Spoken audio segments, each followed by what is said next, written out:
It's me again.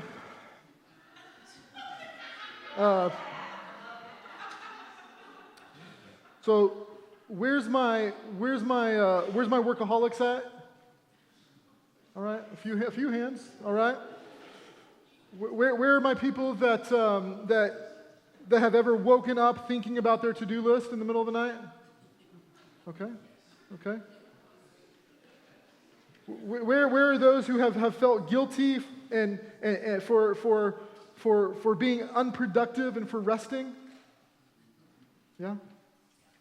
Those of us who march to an internal beating drum of ambition and aspiration and drive and purpose, those of us who hide behind this lie, this is just how I am. Don't be bashful, don't be shy. You're in good company.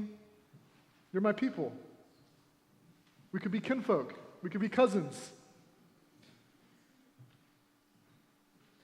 In this session, I want to share with you in the most loving and gentle way that I can to toil not. To toil not. It's the thing that we both love and hate about ourselves, isn't it? To toil not. Because if you do, all it will produce for you is a weary life. All it will produce for you is a weary life. Ecclesiastes chapter 2, flip over one page from where we just were, verses 18 through 26. This is our passage for this section, and it's in this passage that we see a personal testimony of a murmuring heart, of a weary heart, of a heart and a mind and a body that is walking around saying, all done now, all done. And it's in this section of this book of emotions that the author is shouting to us. He's beckoning us. He's begging us to reject a life of toil. That's the main theme of these passages, to reject a life of toil. Now that word toil, that's old school. Okay, we don't use that word a whole lot anymore, too often. But it's a word that means to work, or to labor, or to pursue, or to chase after something incessantly, non-stop. It's like a dog that has fleas and scratching itself. It can't help but do it. It cannot stop. This is what toiling is. Toiling is like I don't know if you ever saw that childhood movie Ice Age, right? Yeah. Toiling is the squirrel who chases the elusive acorn all throughout the movie. That's a picture of what toiling is. And the first way that our passage instructs us to reject a life of toil is by embracing an unfinished life. We gotta embrace an unfinished life. Look down at verses 18 and 19 with me. The teacher says, it's really encouraging, I hated all my work. I hated all my work. Now, this isn't just like hating one of those entry-level jobs, those dead-end jobs that we all had at one time or another. Rather, think of what he's talking about here as what we might consider to be our calling of a vocation. Something that he's been given in his life to do. Something that's become his life work. For us, it might be that thing that we've settled into and we've said, okay, this is who I am. This is what I'm doing. I'm raising children. I'm making humans and trying to get them through life. For others of us, it might be I'm working in this field or that field. I'm building this company. I'm serving this church. And I love verse 18 says I used to love it, but dang it, now I hate it. It's as if I have a love-hate relationship with it. What I once loved, I now hate. Verse 18, he says, I hated all my work that I labored at under the sun. This work that I poured my life into it. I gave myself over to it. This work that I esteemed and I labored at, I put sweat equity into, literally under the heat of the sun, this work that cost me dearly. I hate it because, look down in your Bibles, because I must leave it to the one who comes after me. In other words, I don't get to finish this thing. There is no satisfaction of completion. The finish line is a mirage. He goes on, he says in verse 19, he says, and who knows whether he will be, this person who's going to take over all my labors, who knows whether he's going to be wise or a fool? Yet he will take over all my work that I labored at skillfully under the sun. This person who I do not know, who perhaps will not be qualified, who has not put in the hours, is going to end up with it all? And with the strike of the gavel, he declares it all to be what's called hevel. He says this too is futile. It's a breath that's exhaled, that disappears. It's merely a vapor. You see, friends, the question that is being asked for us to consider this morning is this: will human will, ambition, and drive bring lasting fulfillment and satisfaction to our earthly lives? Can we find true purpose and accomplishment and contentment through the toiling of our lives? Can we find it? Like if we wake up early and we go to bed late and we accomplish all of our to-do lists and we get to the end of our day and everything is finished, everything is in its proper place, everything is away, it's been folded, it's been cleaned, it passes the white glove test of dust, all that is in as it should be. Have we truly and sincerely found life? Now, I'm not saying to stop caring for your home, right? Our God is a God of order and not chaos. Our home should be modeled after that, certainly.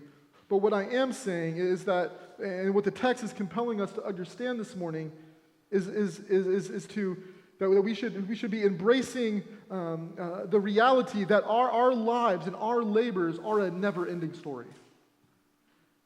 That this idea of once I finish this, or once I accomplish that, then I will fill in the blank, whatever it is. Then I'll feel satisfied. Then I'll feel accomplished. Then I'll feel safe. Then I'll feel restful. Friend, it's delusional. It's delusional.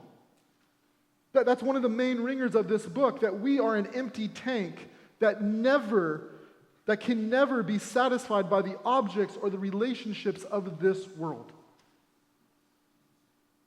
That's what this beautiful yet very gloomy confession of these self-imposed afflictions is speaking to us this morning. It's a mirage, friends.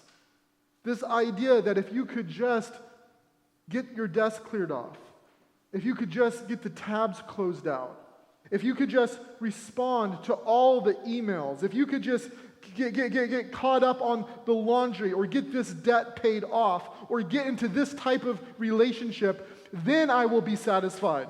Then I will feel whole. Then I will be accomplished and have relief. God's word says it's fake relief.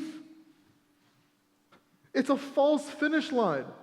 It's never finished. You don't get to complete it. It's never going to be your quote-unquote life's work.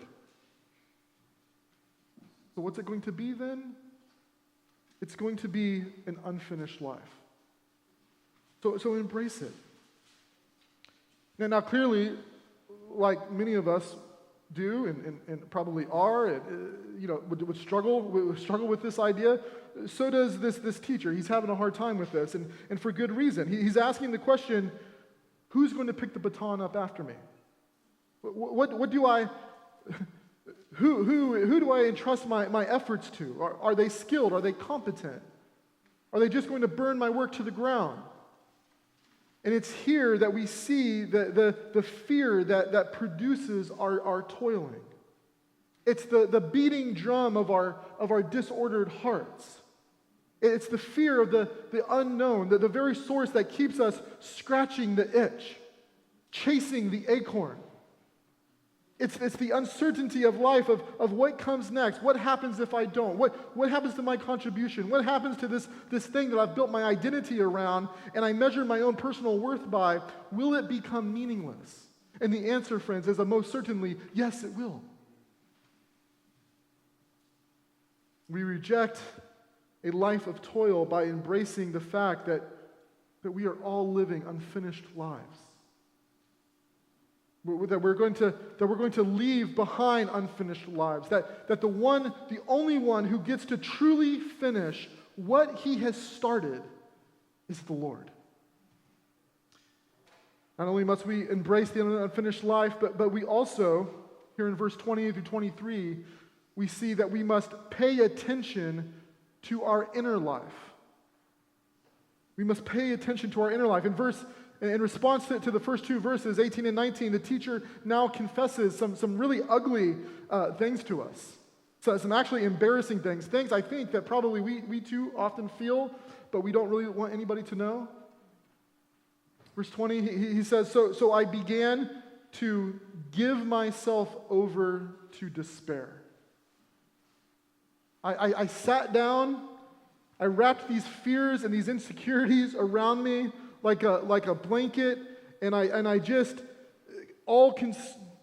sat down in them, and I was there. It was in this place that I was thinking upon, he says in verse 20, all my work that I labored at under the sun, the things that I had done and the things that I have not done.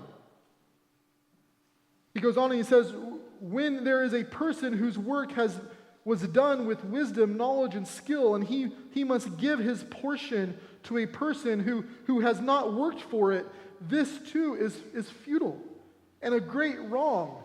He says, this is offensive.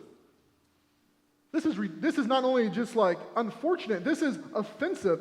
It's unjust. It's not right. Verse 22, he says, for what does a person get with all his work and all his efforts that he labors at under the sun? What benefit is this? What does the hardest work and the greatest toil actually get you? Is not the reward supposed to be a job well done? Completion? He says, but there's none of that. I see a lack of reward. And then this brings us to verse 23, and it's in verse 23 that we see the true state of the weary heart. He says, for all his days are filled with grief, and his occupation is sorrowful. Even at night, his mind does not rest. This too is futile. He points out the absurdity of devoting one's life to chasing our tails and to running after the wind. Whether it's building an empire or it's raising children, whether it's pastoring a church or it's planting churches, we are reminded that we will be leaving it all behind. That we will leave behind, that we will be living an unfinished life, that we'll be handing our work off to people that we don't know, that everything that we are doing is going to be given away and enjoyed by others. And it's in this honest to God truth that brings our man to his lowest point of weariness. Notice what it does to him. It fills his days with grief. It fills his nights with insomnia, and it takes control of his occupation and fills it with sorrow. In his weariness, our man is he's discouraged, he's downhearted, he's downcast, he's dejected. He's all done. All done. All done now. What he had hoped that the pursuit of such things would produce for him, now he's at the end of his life and he's looking back and he's like, it didn't produce any of that.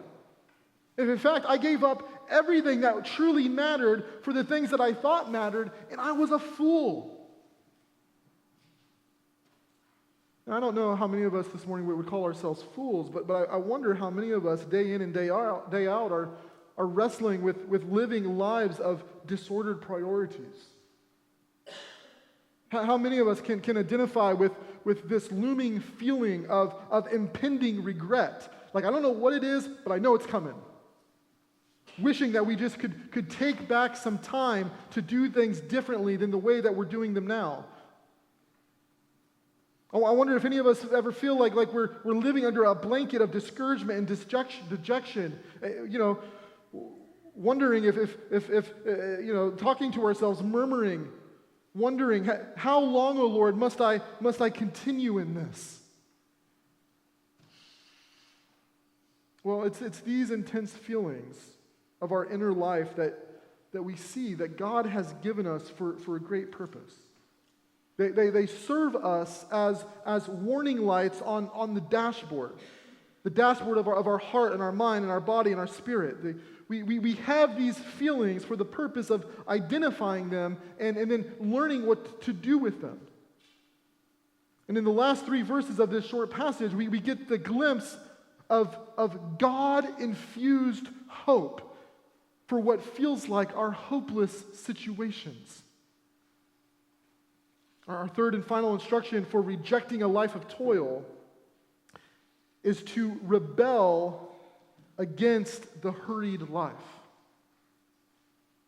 To rebel against the hurried life. Look down in verse 24 with me. He says, "There is nothing better for a person than to eat and to drink and to enjoy his work." I've seen that even this is from God's hand. Because who can eat and who can enjoy life apart from him? For to the person who is pleasing in his sight, he gives wisdom. He gives it. He gives wisdom, knowledge, and joy. But to the sinner, he gives the task of toiling. He gives the task of gathering and accumulating. And where does all their toil go? Where does it end up? It says, to the one who is pleasing in God's sight. This too is futile in a pursuit of the wind. Now perhaps these verses, you're thinking, okay, this seems like a bit of a contradiction to each other. But my friend, it's actually here that our time together begins to turn a corner this morning. Where we're elevated out of the pit of despair and weariness. We've started as low as we can go. We've started with the teacher in the pit. And now, as we make our way through this survey of Ecclesiastes, what we learn is this: that everything that is detached from the Lord is futile and wearisome. But the most basic things attached to God are restorative and life-giving. Which means, friends, the solution to our weariness is not more time. It's not more vacation. It's not that I just need a beer or a smoke or a day off or to get away from the hurried life, but rather what we see is it's the reordering of our lives around what matters most. You see, it's the quiet life that serves as a balm for emotional healing. All those feelings and those warning lights that are going off on our dashboard. In a hurried life, it's the quiet places that are the first thing to go. The first thing that we lose is unhurried time to just sit in God's presence, to pray, to read a psalm, to take an internal inventory, to allow our bodies our souls to catch up with our bodies, to bring Him into everything and everything into Him. Recovering from weariness is actually fairly simple. We must create environments where, for attention and connection to God, we do this by rejecting living lives of distraction. Recognizing that there is more to life than just increasing its speed and its efficiency.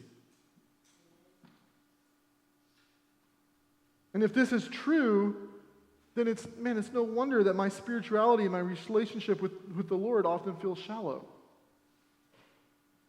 Perhaps it's actually not him that has pulled away from me, but perhaps it's me that's pulled away from him. Perhaps I've forgotten that my relationship with God is no different than my relationship with anyone else. It takes me being fully present, distraction-free, time alone. It takes changing the scorecard of success.